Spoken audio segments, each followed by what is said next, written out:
So today with us on Stool Talk, we have with us a talented, very talented, skillful one who plays the quarterback position at an elite level. And I've seen it over the years, and it's just like what this player possesses is like it's natural instinct. Some people play the quarterback position, they can't read or they think too much, they can't pass, they can't run. But this player right here, he plays it at a high level, high impact, and he plays it the way it should be played. We have with us today Dezo. How you doing today? I'm doing good, man. I'm doing good. Appreciate the shout out, What's man. going on, man? I see you reading defenses. I see you at practice playing at a high level like it's a game, the way you're supposed to, breaking down the defense, man. What's going on with you? Man, nothing, man. Just I've been grinding. I ain't played football and like team football for real since my freshman year. And I've been just literally every day's been my off season for like 2 years straight. So I've been nonstop throwing.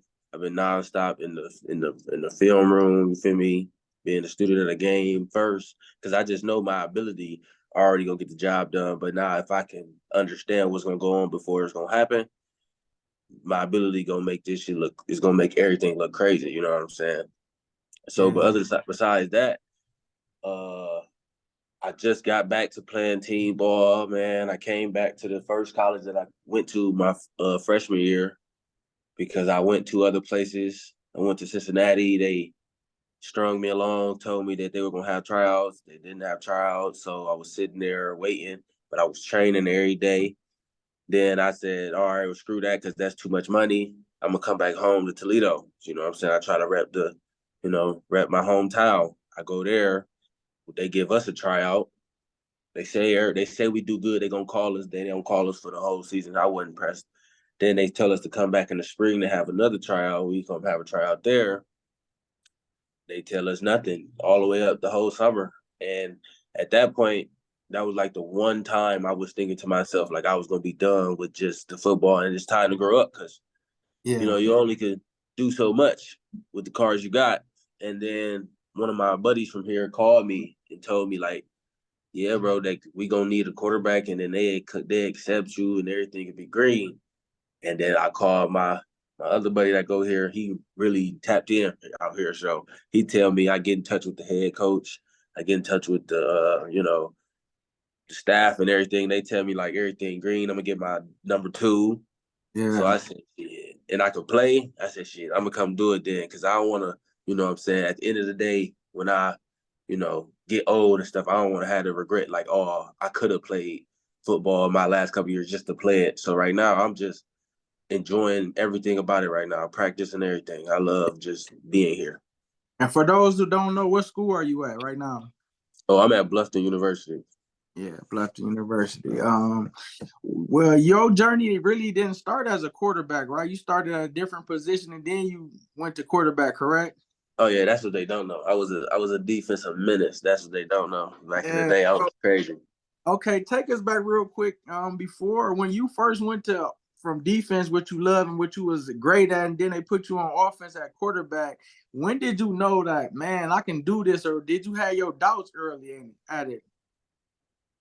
So I'm gonna tell you a quick little funny story. So I was playing defense first from want to say sixth grade to seventh grade, and I was playing safety. I was playing safety and corner, sixth grade, seventh grade, and I was nice at it. I had 6 picks my little seventh grade year. I was clowning. First ever time playing it. So my granddad, you know what I'm saying, he worked at a man's warehouse. So it was seventh, eighth grade now, we got the Afro ball coming up. I know I can get a suit. So I tell him like, if you buy my suit, I come play for your team. And his team was the Bears. So he buy my suit.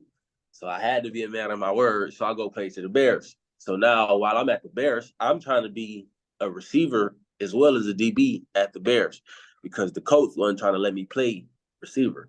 So I go over there, you know what I'm saying? We out there playing catch like jackpot with a coach. But I'm Yeah. trying to show the coach that I can catch like no other. So I'm trying to boss all the kids, one hand catches and everything. So I guess the coach kept bagging back more and more. He was throwing it, and I'm just throwing it back to him. Like, right back to him with a tight little spiral and everything. And I don't know, it just happened like that.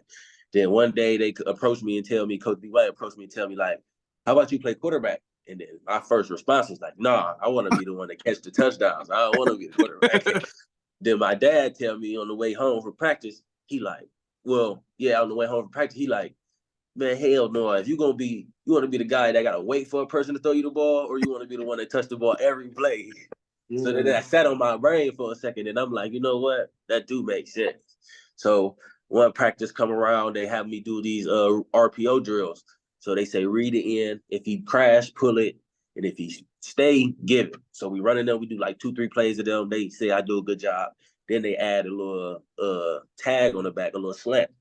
And he say, read the linebacker. Now the coach put a linebacker. So I do the little play action fake, and then the coach move over a little bit. I throw a dart right past him. Yeah. Receiver catch it. Then the rest right there was history. I go on to that season. First game, throw 4 touchdowns on the Lions in the Hood Bowl. In the season. I was putting up numbers with you playing quarterback, and shout out to your dad, Ren. Like, he was a menace on defense. So what you have in that defensive prowess, I knew it came natural, but it was also something about you offensively, because offense and being a quarterback, that's hard. People struggle. People get frustrated. They get irritated. And here you just doing it. Like, I didn't even know about the practice that they gave you before you actually doing it. Hear how you doing the same thing to this day, just like the play I just seen at y'all at Bluffton. Y'all practicing. It's 4 people. The linebacker look like the strong safety, the free, and the corner trailing, and you put the ball right where only he can get it. Like, that stuff is just natural. And being that you still had that, like, now you move up, you put reduce a lot of numbers, y'all putting up all these numbers, then you go to high school.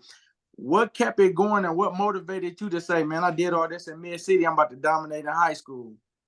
So, I mean, I ain't gonna lie, I give credit to my receivers back in 8th grade. Randy Williams, Rashad Craig, Jamie Johnson, my dogs, my boy Terrence, man, my dogs, they was my dogs. Rico played defense, but my dogs on offense, they made it easier though. When they was fast, and I had a big arm. I wasn't the most accurate, but I had a big arm. I could be accurate at times, but I would, you know what I'm saying, but I can get it downfield to these fast receivers. Yeah. And I ended my 8th grade year with 36 touchdowns and 4 interceptions. So I was like, I can go into high school thinking to myself, like, I was low-key that dude in the Mid-City. So I know they know me in high school because they was always at the game. I get to high school, really don't play at all my freshman year. I play JV. We go 10-0 out the gates. I got sophomores on my team, me, Perryon, JJ, Von Johnson. We out there dogging. So we smoking them. Then I don't get to play to the end of the year, my freshman year. We go against Wade. While we playing Wade, I get in like the last drive or so, hand the ball off. We get like some big yards. Then I throw a touchdown to a senior. At the end of the game, we already lost though, but I throw a touchdown. That boosted my confidence even more.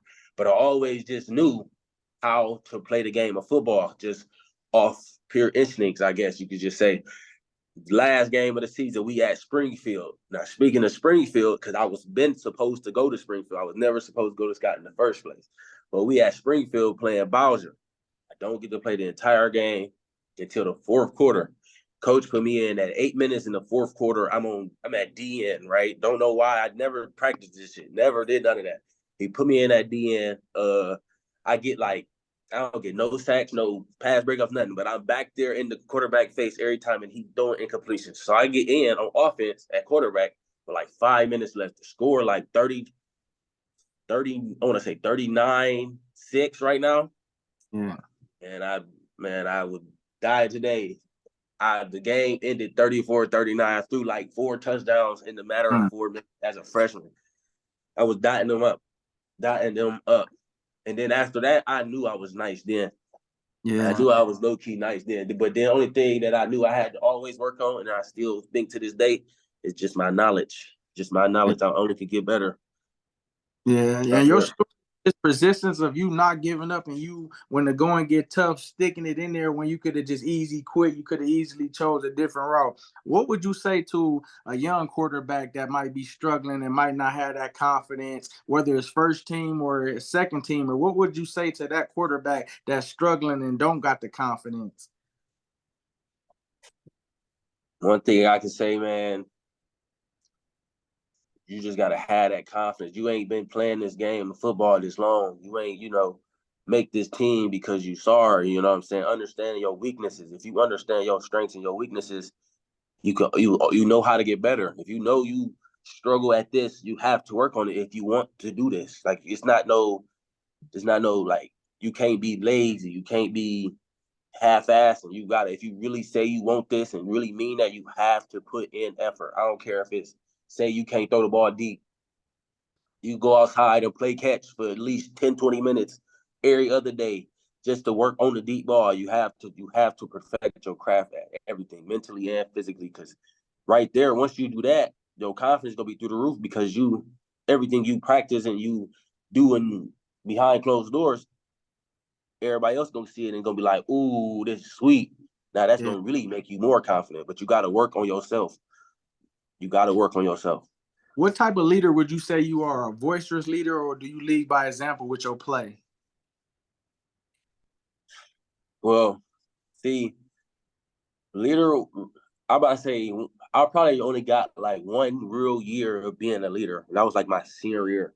And it's like every other year since then, every other year before then, since then, only my eighth grade year was the only time where I was like, my eighth grade, my senior year was, they was like, you guaranteed, you that dude. We're gonna Yeah. guarantee you that dude.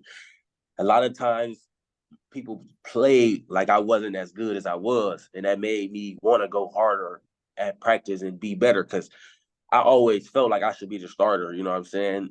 And if they ain't feel the same way, I knew I had to work at something. So Yeah. I would say I lead by example first.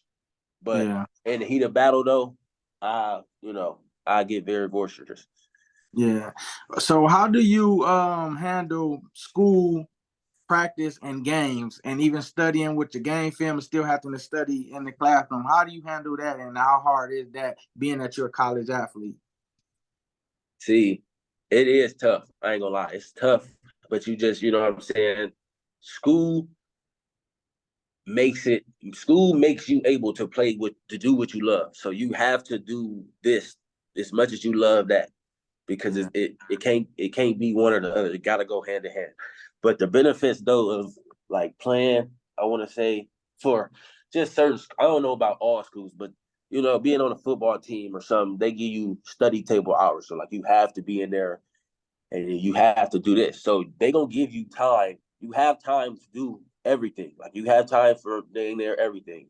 Probably you ain't gonna have no time for a job, but people make it work. You're gonna have Yeah. time for everything. You just gotta always take notes and film when you with the coach at classes, because all that's going, you feel me? All that's gonna be better in the end. You just gotta Yeah. take notes for real. Just take notes, and you got time. Yeah. Last two questions. What would you say to a young kid that's struggling being in the streets, one foot in and then one foot in playing sports, but don't really know the way to go because he's struggling with his identity? So he's being a follower in the streets, but he really know he should be playing sports. What would you say to that? See, in my perspective, see, I got two street parents, so you know what I'm saying. And I lived with my mama all my life, so I'm on the south side early. So you know what I'm saying. I see it every day, and but I think about it like this: not what I want for my family. You know what I'm saying? Other than myself, I know I want better, but this is not what I want for my family. So that's really what motivates me. So they gotta really just think like everything that comes with that. Yeah, it may be fun right now, but it only lasts so long. It only lasts so long. Like right now, while I'm away, like I just really was not playing no type of sports. I just upped and left, like with a month notice, Toledo, and Toledo been doing the exact same thing since I've been gone. The Yeah. exact same thing. So nothing is gonna change. You feel what I'm saying? So it's like it's gonna still be there. Work on yourself, get your stuff together, because I promise you, ain't nothing gonna change. Ain't nothing Yeah. gonna change. So you feel me? That street stuff ain't where it's at. It ain't, because it's gonna always be the same. Yeah. What's your goals for this season for you and your club? So right now, like just a minute ago, I ain't gonna say coach playing with me, but my time coming. So when my time do come though, I can guarantee we go. If I start this next game, which right now we 1-2. If I start this next game, our record by the end of the season will be 8-2 or 7-3 if I'm the starter. So I want to have a great QBR. I want to have a great QBR. I want to have, you know what I'm saying, great stats, because the stats going to come as long as I complete the ball. So that's what I focus mainly on. And shoot, I just want to win. That's my goal. I just want to win. I want to bring something back to this place. You know what I'm saying? And I feel like I can see myself doing that. Yeah. Well, we thank you, man. Appreciate you. Proud of your growth, man. Your hard work, that dedication, not getting up, man. And I know it's gonna pay off for you, man. Keep doing what you're doing, and leading your team, man, because that's what you is, a leader. And it shows when you're on that field. All you need is a chance and an opportunity, and Dezo gonna make it happen. Exactly. Appreciate you. Appreciate you for having me. Yep. All right. All right.